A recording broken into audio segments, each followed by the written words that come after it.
you don't have to use the products, don't use the product. Get veterinary advice with regards to fecal egg counts and risk there with regards to these products as well.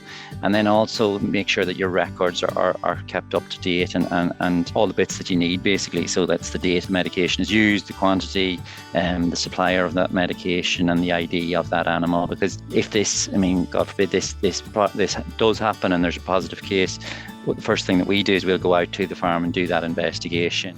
I'm Stuart Childs and you're welcome to the Dairy Edge, the Teagasc Dairy podcast. We're bringing you the latest information, insights and opinion to improve dairy farm performance. This week I'm joined by Terry McElvaney, a Veterinary Inspector in the Veterinary Medicines, AMR, Byproducts and TSE Division, to discuss residues. One of my main roles is overseeing the National Residue Control Plan, which is basically where we take samples of all food of animal origin, milk, meat, honey, all sorts of food, and we do 15,000 samples every year, and those 15,000 samples are tested for 70,000 different products or different tests, and we then basically do a report to the EU Commission and that with regards our results and what we found and the fact that we have tested them there. The National Residue Control Plan is essential for trade. So if we don't submit this to the EU Commission, we can't do any exports to any other EU countries or any other third countries. So it's an essential component to all of that with a trade perspective as well. So effectively, Terry, it's just the surveillance program that you're required by EU laws effectively to have in place in order to be allowed to trade, is it? Exactly that. Yeah.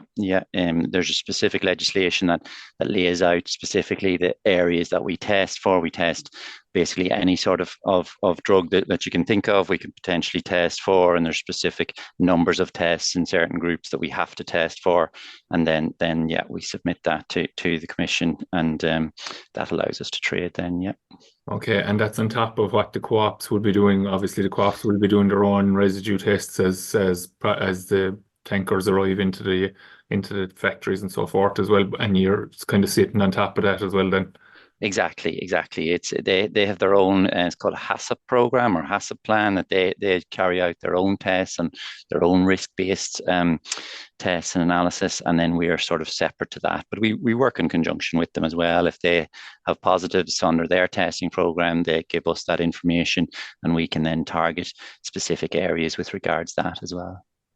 And I suppose, Terry, I know farmers often kind of wonder, get a lot of messages from the co-ops and so forth warning them about antibiotics and so forth in the milk, and they often wonder, is that kind of because some poor devil is after getting caught, or is it just kind of a routine practice that they're warning people of it? Yeah, I mean, obviously it's possibly a bit of both. Obviously we try and warn people in the height. We arrange our testing specifically due to risk. So due to previous years, we'll look at when we had positives previously, when the high kind of consumption times are, and we'll increase testing around those times. And then if there is positives, then obviously then you're under obligation then to highlight that to the producers as well. And that's, so it's a combination of both, certainly.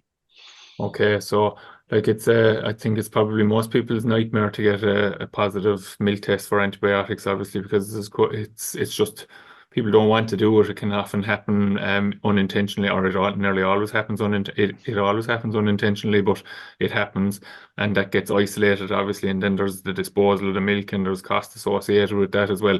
So that's specifically, I suppose, generally associated with the use of the dry cow or the milking cow tubes, or maybe a dry cow tube, maybe where an animal breaks back in and gets milked inadvertently.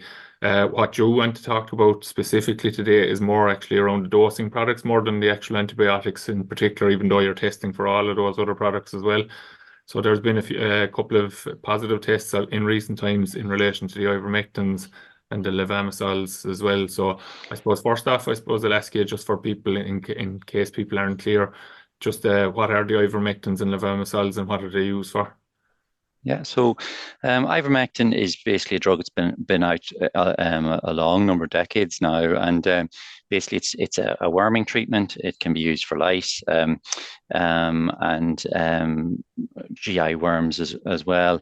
Um, Levamisole is a flukicide product, which basically there's a lot of different flukicide products, and but the main sort of reason why we're talking about the two products that you mentioned there are it's specifically that they're not allowed to be used in animals and dairy cattle that are producing milk for human consumption, and there's a kind of a long list. Some of the creameries will provide lists, or I'm sure you've provided different bits and pieces of lists as well. But they're just two of the common ones that we have seen this year. Um, and once they're found, you see there's specific issue with those products that they can concentrate in milk. So there's no reason why they're not allowed. Most like the antibiotics and that sort of thing that you've mentioned, they have a residue or a withdrawal time frame. So they'll set out a certain number of days or whatever, and then it's clear from the milk. These ivermectin in particular, it hangs around. It was designed to specifically have a residual effect that it lasts longer, but it actually accumulates in the milk as well. So there are other products. There's epinomectin, which you can use in milk.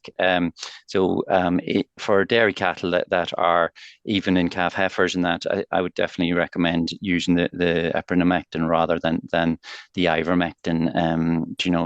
It's basically it's one of those drugs that just you can't use in milk producing animals. Okay, so I suppose will you, I suppose the concern or the possibility for somebody like for these positives, and I think firstly I better get you to clarify that when you said that there's been a number of positives, the number of positives is small in Yeah, the it's very, overall very, scheme of the testing that's done. very, very, very small. Exactly. So we said we did 70,000 tests on with regards for products annually. We're talking about literally, annually we'll get about 25 to 30 maybe positives on the National Residue Control Plan, and that covers antibiotics. It can cover hormones, can cover different drugs like that. But yes, the numbers are very small. It's just whenever we do find them that they can cause risk to public health and that sort of thing, and we have to take them very seriously. We have to do an on-farm investigation, obviously, and there's a lot of work then goes into where this has come from, why it has come in, and then depending on the findings of that, then sort of penalties and whatnot can follow from there as well.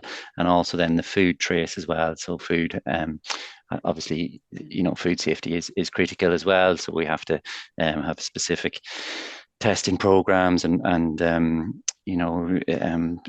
decisions made. Sometimes we'll have to remove food from the food chain. All different sort of protocols come then following on from that. And I suppose, Terry, like, is it, as I said already, like it's inadvertently a lot of these are occurring, but you talk about maybe not using the ivermectins at all in animals that are producing milk, but like the licensing of them would say that it's okay as long as it's outside of 60 days. Do you see issues like, even though that licensing has obviously been tested and so forth, is it around that kind of 60-day mark that like these because of that 60-day withdrawal, like you said about if you were using a general bottle of medicine, it might be 4 days or 5 days of a withdrawal, and once it's gone, it's gone. But this 60 days, as you said, it's about it's about it accumulating in the system and lasting in the system. Yeah. And is it just that the 60 days is such a long window that people are getting caught out with that? Exactly. And what It's would a you tricky. advise people in relation to the ivermectins and the Yeah. levamisoles? Are you saying don't use them at all in that sense, or make sure that they're used well in advance of calving? Yeah, well, the issue there is, so you have to look at your individual product. So each individual product has specific advice on it. Some of the ivermectins would just are not to be used in animals that produce milk for human consumption, full stop. And then some will allow use within 60 days of calving, as you said. But they're generally they're becoming less common, those ones anyway. So the other element of that, like we were just speaking before we came on air, was the fact that it's 60 days of calving, and knowing the nature of farming and animals calving down, animals can calve down maybe 2 weeks before they're due, or there's a variation in that. So it is it is definitely a pinch point there, and it's the risk and the problems that it can cause in using those products. In my mind, far outweigh the benefits of using them. Like there are other alternatives there to be used, and it is a high risk game anyway. So, I mean, that's not to say, like, if the SPC allows it for use, then that's our Bible, as I would say, or that's the farmer's Bible. But it is specific to individual animals, and then with regards to calving dates and everything else. So my general advice would be, if in doubt, just don't use it. Absolutely, particularly with the ivermectins. I think there's good alternatives there. Yeah, and I think that's probably the big point as well, though, isn't it? That there are options out there. I mean, if you were very limited and you had no choice, then okay, you kind of have no choice, obviously. But when the choice is there, why would you take the chances? Basically, what you're saying. Exactly that. Yeah. Exactly that. 100%. Oh, okay. So, you were also saying there now earlier when we were discussing this, that sometimes you found that the issue is so farmer A has got the positive test, and when you go back to investigate that, which you will do, obviously, you discover that that animal, or one of the animals that are the reason for that, is that there was an animal bought in, and that ultimately lands back at the gate of farmer B then, because he or she has treated an animal with a product, has sold them on within a time frame that was within the withdrawal period of the product that they have used, and obviously there's repercussions for them then as well. Yeah, the obligation of the farmer that's selling the animal to inform the person that's buying that animal of the risk of the withholding period, or the fact that they're within the withholding period, is important to point out, I presume, is it? Absolutely, yeah. No, the legislation is very clear on that. You have to. It's the responsibility of the seller to inform the buyer that animal is under a medicine use, or under a withdrawal date, and it's critical. There's a couple of points with regards to that. I mean, one, I'd be saying, use the products wisely. So, like you were saying, if you don't have to use the products, don't use the products. Get veterinary advice with regards to fecal egg counts and risk there with regards to these products as well. And then also make sure that your records are kept up to date, and very much as the same, all the bits that you need, basically. So that's the date of or that the medication is used, the quantity, the supplier of that medication, and the ID of that animal. Because if this, I mean, God forbid, this does happen and there's a positive case, the first thing that we do is we'll go out to the farm and do that investigation, and the first thing that you're then looking at is the records that you have of all those drugs administered. So very important to just be honest, be clear, have good quality records there, and once you have that, then you're in a much better position to inform us of where that situation is. But also then, if you do sell something, that you have the records there to support when animals were treated, and the information that you've then passed on. I suppose that proper records piece is important too, Terry, from the point of view. I know people will often maybe try to use what was the June bank holiday weekend or whatever, the lads were around and we dosed them or whatever, or we did this or we did that, maybe just trying to, but actually writing down that date, it's Yeah. not just for the sake of the board BA inspection, it's actually important for a reference point if anything does come up, or if an animal, if for some reason, like we said, if you're dosing stock at Christmas and a cow calves early, that you have that reference point that you can check back when has she calved relative to the product withdrawal period and so forth. That's critically important, isn't it? Exactly that. Yeah, exactly that. No, the date is very, very much important. Like, the 60 days thing that you mentioned earlier, all of these residues at the end of the day will go very much specifically on the drug that was used, on the SPC, what the recommendation is on that, and then the specific date that was given and the dose that was given. So you just have to use all these products to their recommendation, and that's why it's very important to read all those documents really, really carefully, and then seek any advice that you need to from your vet or from the prescriber. And Yeah, just to document everything. Then, as you say, just exactly that. Try and be as specific. Well, you have to be as date specific.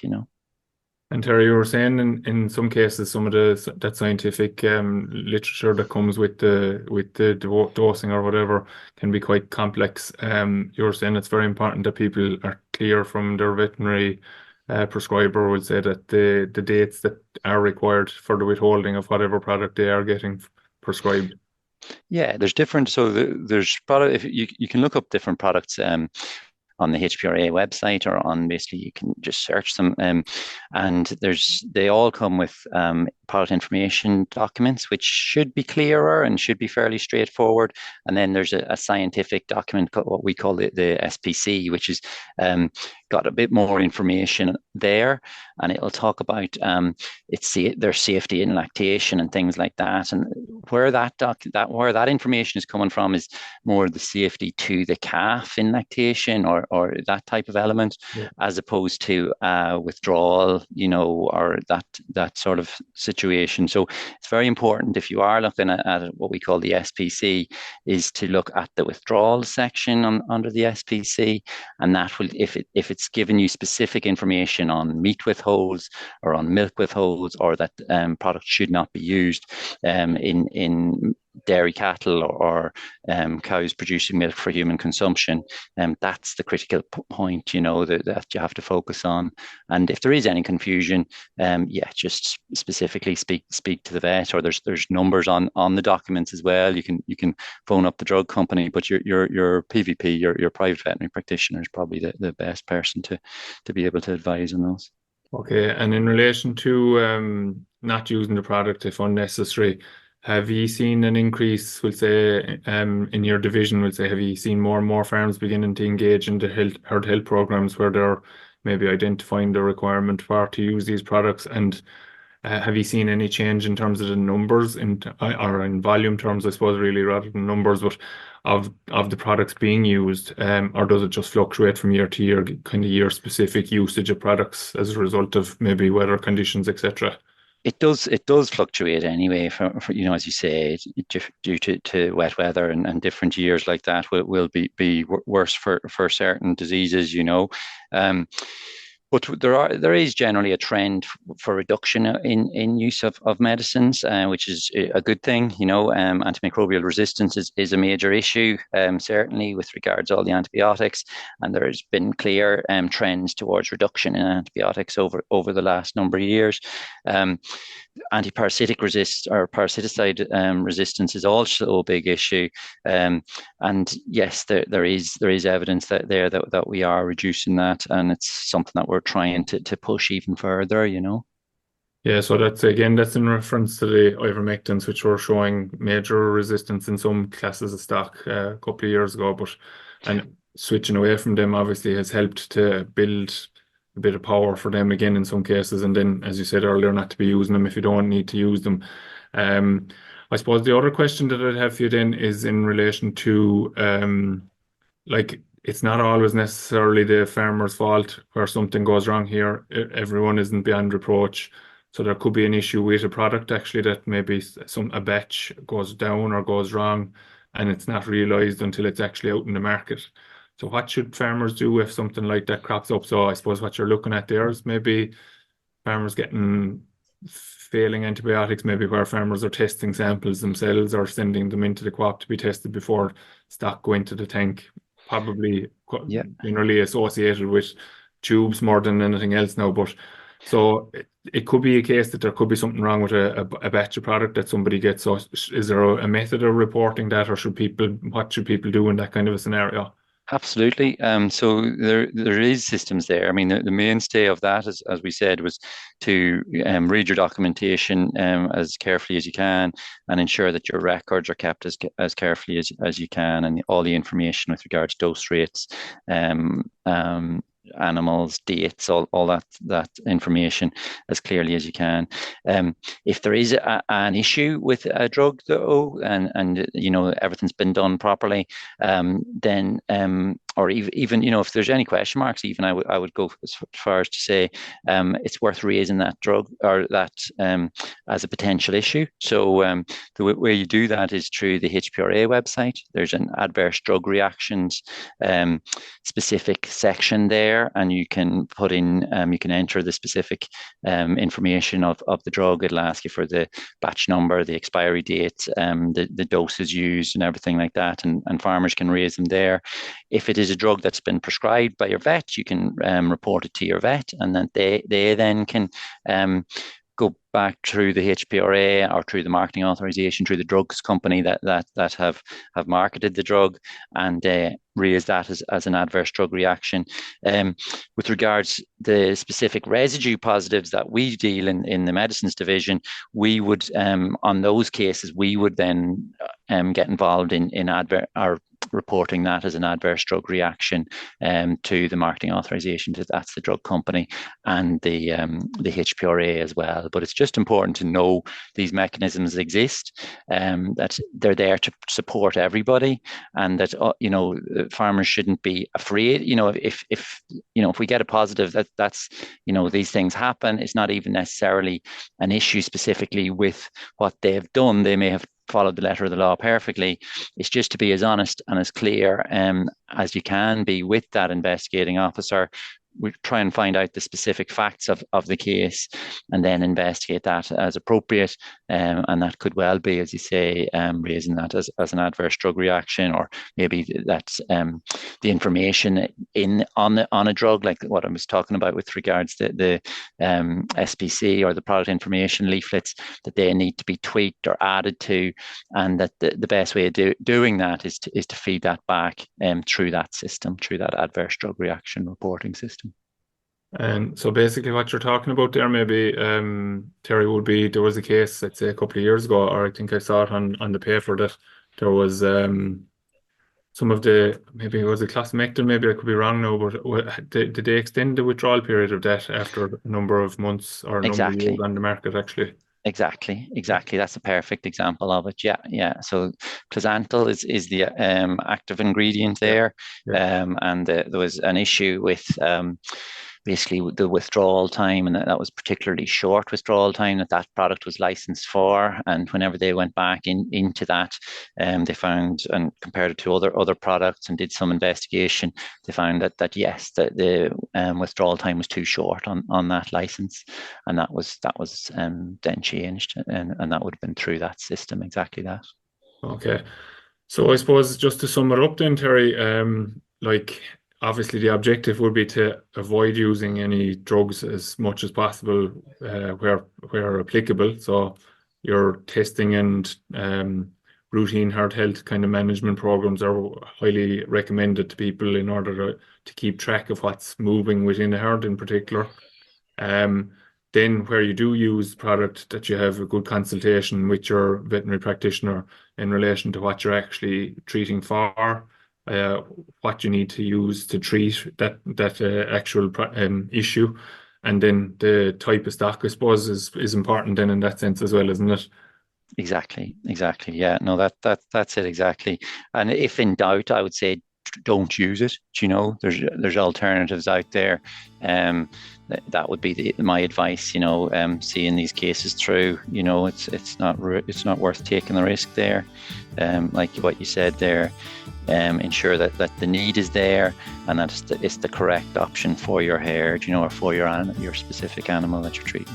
Okay, so Terry, thanks for coming on today and highlighting that issue, and hopefully people will be a little bit more conscious of it as a result of our conversation today. Thanks for joining us. Brilliant. Bye-bye. That's all from this week's episode of the Dairy Edge podcast, and my thanks to Terry McElvaney for joining me on this week's show. Don't forget to rate, review and subscribe to the podcast. You can listen on Apple and Google Podcasts as well as Spotify, and for more information go to the Teagasc website at teagasc.ie. I'm Stuart Childs, and join us next time for your Dairy Edge.